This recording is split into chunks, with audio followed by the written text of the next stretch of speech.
ಮೊದಲಿಗೆ ನಾನಿಲ್ಲಿ ತರಕಾರಿಯನ್ನು ಒಂದು ಸಾರಿ ಚೆನ್ನಾಗಿ ತೊಳೆದ್ಬಿಟ್ಟು ಈ ರೀತಿ ಕಟ್ ಮಾಡಿ ತಗೊಂಡಿದ್ದೀನಿ. ನಿಮಗೆ ಯಾವ ಸೈಜಲ್ಲಿ ಬೇಕೋ ಆ ಸೈಜಲ್ಲಿ ನೀವು ಕಟ್ ಮಾಡಿ ತೊಗೊಳ್ಬೋದು. ನಾನಿಲ್ಲಿ ಕ್ಯಾರೆಟು, ಆಲೂಗಡ್ಡೆ, ಬೀನ್ಸು ಮತ್ತು ನೆನೆಸಿಟ್ಟಿರೋ ಬಟಾಣಿ ಕಾಳು ತೊಗೊಂಡಿದ್ದೀನಿ. ನಿಮಗೆ ಇದ್ರ ಜೊತೆ ಬೇಕಂತಂದರೆ ಕಾಲಿಫ್ಲವರ್ ಬೇಕಿದ್ರೂ ತಗೊಳ್ಬೋದು. ಈಗ ಇದಕ್ಕೆ ಒಂದು 1/4 ಚಮಚದಷ್ಟು ಉಪ್ಪು ಸೇರಿಸಿ ಒಂದು 200 ml ಅಷ್ಟು ನೀರು ಹಾಕಿ ಇದನ್ನ ಒಂದೇ ಒಂದು ವಿಷಲ್ ಹೊಡೆಸ್ಕೊಳ್ಬೇಕು. ಅಷ್ಟೇ, ಜಾಸ್ತಿ ವಿಷಲ್ ಹೊಡ್ಸೋಕೆ ಹೋಗಬಾರ್ದು. ಸುಮಾರು ಒಂದು 80% ತರಕಾರಿ ಅನ್ನೋದು ಬೇಯಿಸ್ಕೊಳ್ಬೇಕಷ್ಟೇ. ನಾನಿಲ್ಲಿ ಕುಕ್ಕರ್ಗೆ ಹಾಕ್ತಾಯಿದ್ದೀನಿ. ನಿಮಗೆ ಟೈಮ್ ಇತ್ತು ಅಂತಂದರೆ ನೀವು ಬೇಕಿದ್ರೆ ಹಂಗೆ ಡೈರೆಕ್ಟಾಗಿ ನಾವು ಪಲ್ಯ ಮಾಡಬೇಕಾದ್ರೆ ನೀವು ತರಕಾರಿ ಸೇರಿಸ್ಕೊಳ್ಬೋದು. ಈ ರೀತಿ ನಾವು ತರಕಾರಿನ ಒಂದು ಸಾರಿ ಬೇಯಿಸಿ ಮತ್ತು ಆ ಪಲ್ಯ ಮಾಡೋದಕ್ಕೆ ಹೋದರೆ ಬೇಗ ಆಗುತ್ತೆ ಮತ್ತು ಟೇಸ್ಟ್ ಕೂಡ ಚೆನ್ನಾಗಿರುತ್ತೆ. ಈಗ ಇದಕ್ಕೆ ನಾನಿಲ್ಲಿ ಖಾರಕ್ಕೆ ತಕ್ಕಷ್ಟು ಹಸಿಮೆಣಸಿನ್ಕಾಯಿ, ಈರುಳ್ಳಿ ಮತ್ತು ಟೊಮಾಟೊ ಕಟ್ ಮಾಡಿ ತಗೊಂಡಿದ್ದೀನಿ. ಅದು ಬೇಯೋಷ್ಟರೊಳಗಡೆ ನಾನಿಲ್ಲಿ ಒಗ್ಗರಣೆ ರೆಡಿ ಮಾಡ್ಕೊಳ್ತಾ ಇದ್ದೀನಿ. ಈಗ ಸ್ಟವ್ ಹಚ್ಚಿ ಒಂದು ಕಡಾಯಿ ಇಟ್ಟು ಅದಕ್ಕೆ ಸ್ವಲ್ಪನೇ ಎಣ್ಣೆ ಹಾಕಿ ಜೀರಿಗೆ ಹಾಕ್ತಾಯಿದ್ದೀನಿ. ಸಾಸಿವೆ ಇಲ್ಲಿ ಹಾಕ್ತಾಯಿಲ್ಲ, ಸಾಸಿವೆ ಹಾಕಬಾರ್ದು, ಟೇಸ್ಟ್ ಚೆನ್ನಾಗಿರೋದಿಲ್ಲ. ಈಗ ಸಣ್ಣದಾಗಿ ಹೆಚ್ಚಿಟ್ಕೊಂಡಿರೋ ಹಸಿಮೆಣಸಿನ್ಕಾಯಿ ಮತ್ತು ಈರುಳ್ಳಿ, ಇದು ಸುಮಾರು ಒಂದು 50 to 70% ಫ್ರೈ ಆಗಬೇಕಷ್ಟೇ. ನೋಡಿ, ಈ ರೀತಿ ಆಗಿದೆ. ಇದಾದಮೇಲೆ ನಾನಿಲ್ಲಿ ಸಣ್ಣದಾಗಿ ಹೆಚ್ಚಿಟ್ಕೊಂಡಿರೋ ಟೊಮಾಟೊ ಪೂರ್ತಿ ಮೆತ್ತಗಾಗಿ ಸಿಪ್ಪೆ ಎಲ್ಲ ಬಿಡಬೇಕು.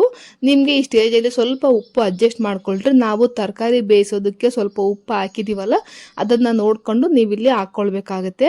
ಈಗ ಇದಕ್ಕೆ ನಾವು ಮನೇಲಿ ಪ್ರಿಪೇರ್ ಮಾಡಿ ಇಟ್ಕೊಂಡಿರೋ ಸಾಂಬಾರು ಪುಡಿ ಮತ್ತು ಒಂದು 1/4 ಚಮಚದಷ್ಟು ಅರಿಶಿನ ಪುಡಿ ಅಷ್ಟೇ. ಇನ್ನು ಮಸಾಲೆಯನ್ನು ಇಲ್ಲಿ ಏನು ಬೇಕಾಗಿಲ್ಲ. ನಾನಿಲ್ಲಿ ಶುಂಠಿ ಬೆಳ್ಳುಳ್ಳಿ ಪೇಸ್ಟ್ ಕೂಡ ಹಾಕ್ತಾಯಿಲ್ಲ, ಅದು ಹಾಕೋದಕ್ಕೆ ಹೋಗಬಾರ್ದು, ಟೇಸ್ಟ್ ಚೆನ್ನಾಗಿರೋದಿಲ್ಲ. ಇದೇ ರೀತಿಯೇ ನೀವು ಟ್ರೈ ಮಾಡಿ, ಸೂಪರ್ ಟೇಸ್ಟ್ ಆಗಿರುತ್ತೆ. ಯಾರೆಲ್ಲ ಕೆಲವರಿಗೆ ಈರುಳ್ಳಿ ಮತ್ತು ಬೆಳ್ಳುಳ್ಳಿ ತಿನ್ನೋದಿಲ್ವೋ ನೀವು ಅವರು ಕೂಡ ಇದನ್ನು ಈಸಿಯಾಗಿ ಮಾಡ್ಬೋದು, ಸೂಪರ್ ಟೇಸ್ಟ್ ಆಗಿರುತ್ತೆ. ನಾನು ಒಗ್ಗರಣೆ ಈರುಳ್ಳಿ ಹಾಕಿದ್ನಲ್ಲ, ನೀವು ಅದನ್ನ ಸ್ಕಿಪ್ ಮಾಡಿ ನಾನು ಮಿಕ್ಕಿದ್ದೆಲ್ಲ ಸೇಮ್ ಟು ಸೇಮ್ ಮಾಡ್ಕೊಳ್ರಿ. ನಾವಿಲ್ಲಿ ಕುರ್ಮಕ್ಕೆ ಟೇಸ್ಟ್ ಹೆಚ್ಚಿಸಕ್ಕಂತ ಹೇಳ್ಬಿಟ್ಟು ಇದೇ ಸೀಕ್ರೆಟ್ ಇಂಗ್ರೀಡಿಯೆಂಟ್ಸ್. ಇದೇನು ಅಂತಂದರೆ ಹಸಿಕಾಯಿನ ಒಂದು ಅರ್ಧ ಉಪ್ಪು ತಗೊಂಡಿದ್ದೀನಿ. ಅಂದರೆ ನನಗೆ ತರಕಾರಿ ಕ್ವಾಂಟಿಟಿ ನೋಡ್ಕೊಂಡು ನಿಮ್ಗೆ ಎಷ್ಟು ಬೇಕೋ ಅಷ್ಟು ತಗೊಳ್ರಿ. ನೀವು ಇದಕ್ಕಿಂತ ಜಾಸ್ತಿ ತಗೊಂಡಿರೋದಾಗಿದ್ದರೆ ಇನ್ನೂ ಸ್ವಲ್ಪ ಕಾಯಿ ಜಾಸ್ತಿ ತಗೊಳ್ರಿ. ನಾನಿಲ್ಲಿ ಎಲ್ಲ ಸೇರಿ ಅರ್ಧ kg ಅಷ್ಟು ಆಗಿದೆ. ಅದಕ್ಕೋಸ್ಕರ ಕಾಯಲ್ಲಿ ಒಡಿಸಿದಾಗ ಒಂದು ದೊಡ್ಡ ಉಪ್ಪು ಬರುತ್ತಲ್ಲ, ಅದನ್ನು ತಗೊಂಡಿದ್ದೀನಿ.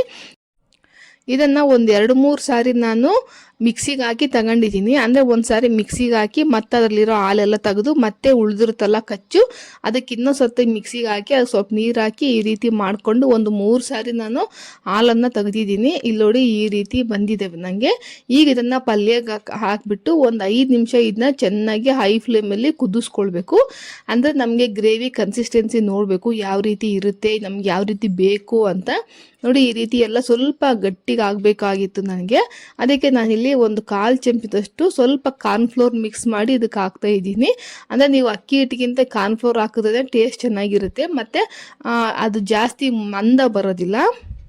ಈಗ ಒಂದು ಸಾರಿ ಎಲ್ಲ ಮಿಕ್ಸ್ ಮಾಡಿ ಹೈ ಫ್ಲೇಮ್ ಇಟ್ಬಿಟ್ಟು ಒಂದು ಸಾರಿ ತಳಕ್ಕೆ ಅಂಟದೇ ಇರೋ ಹಾಗೆ ಒಂದು ಸಾರಿ ಮಿಕ್ಸ್ ಮಾಡ್ಕೊಳ್ರಿ. ನಿಮಗೆ ಸ್ವಲ್ಪ ಗಟ್ಟಿ ಆಯಿತು ಅಂತಂದರೆ ಒಂದು ಸ್ವಲ್ಪ ಬಿಸಿ ನೀರನ್ನು ಬಿಸಿ ಮಾಡಿಬಿಟ್ಟು ಈ ಸ್ಟೇಜಲ್ಲಿ ಬೇಕಿದ್ರೆ ನೀವು ಅಡ್ಜಸ್ಟ್ ಮಾಡ್ಕೊಳ್ರಿ. ಇಲ್ಲ ಅಂತಂದರೆ ನಿಮ್ಗೆ ಇದೇ ರೀತಿ ಗಟ್ಟಿಯಾಗಿದ್ದರೂ ನಡೆಯುತ್ತೆ ಅಂತ ನೀವು ಹೀಗೆ ಬಿಡ್ಬೋದು. ಈಗ ನೋಡಿ ಎಷ್ಟು ಚೆನ್ನಾಗಿದೆ ಅಂತಂದರೆ ನಾನು ಅಡುಗೆ ಮಾಡ್ತಾಯಿದ್ರೆ ಗಮ್ ಅಂತ ಮನೆಲ್ಲ ವಾಸನೆ ಬರ್ತಾಯಿದೆ, ಅಷ್ಟು ಚೆನ್ನಾಗಿದೆ ಈ ಪಲ್ಯ.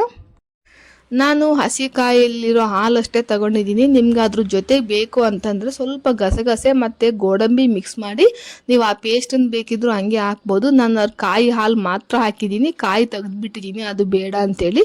ನಿಮಗೆ ಅದನ್ನು ಬಿಸಾಕೋದಕ್ಕೆ ಇಷ್ಟ ಇರಲಿಲ್ಲ ಅಂತಂದರೆ ನೀವು ಅದ್ರ ಜೊತೆಗೇ ಪೇಸ್ಟ್ ಪೂರ್ತಿ ಇದಕ್ಕೆ ಹಾಕ್ಕೊಳ್ಬೋದು. ಅಂದರೆ ಈ ರೀತಿ ಮಾಡಿದ್ರೆ ಟೇಸ್ಟ್ ಚೆನ್ನಾಗಿರುತ್ತೆ, ಅದು ಕಾಯೆಲ್ಲ ಹಾಕೋದಕ್ಕೆ ಹೋಗಬಾರ್ದು. ಈಗ ಕೊನೆಯದಾಗಿ ಸ್ವಲ್ಪ ಕೊತ್ತಂಬರಿ ಸೊಪ್ಪು ಹಾಕಿ ಒಂದು ಸಾರಿ ಮಿಕ್ಸ್ ಮಾಡಿ ಈಗ ಇಳಿಸ್ಕೊಂಡ್ರೆ ನಮಗೆ ರೆಡಿ ಆಗಿದೆ.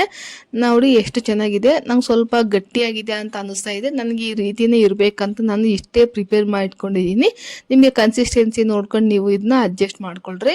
ಈಗ ಇದು ರೊಟ್ಟಿಗೆ, ದೋಸೆಗೆ, ಚಪಾತಿಗಂತೂ ಭಾಳನೇ ಚೆನ್ನಾಗಿರುತ್ತೆ.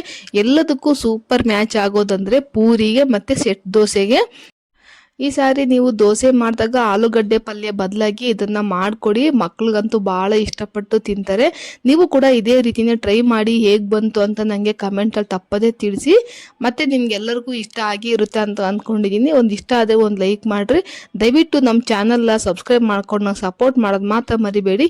ಇದೇ ರೀತಿ ಸಿಂಪಲ್ಗಿ ಮತ್ತು ರುಚಿಯಾಗಿರೋ ಅಡುಗೆ ಜೊತೆ ನಾನು ನಿಮ್ಮ ಮುಂದೆ ಬರ್ತೀನಿ. ಅಲ್ಲಿವರೆಗೂ ನಮಸ್ಕಾರ. ಇದುವರೆಗೂ ನೋಡಿದ್ದಕ್ಕೆ ಥ್ಯಾಂಕ್ಸ್ ಫಾರ್ ವಾಚಿಂಗ್.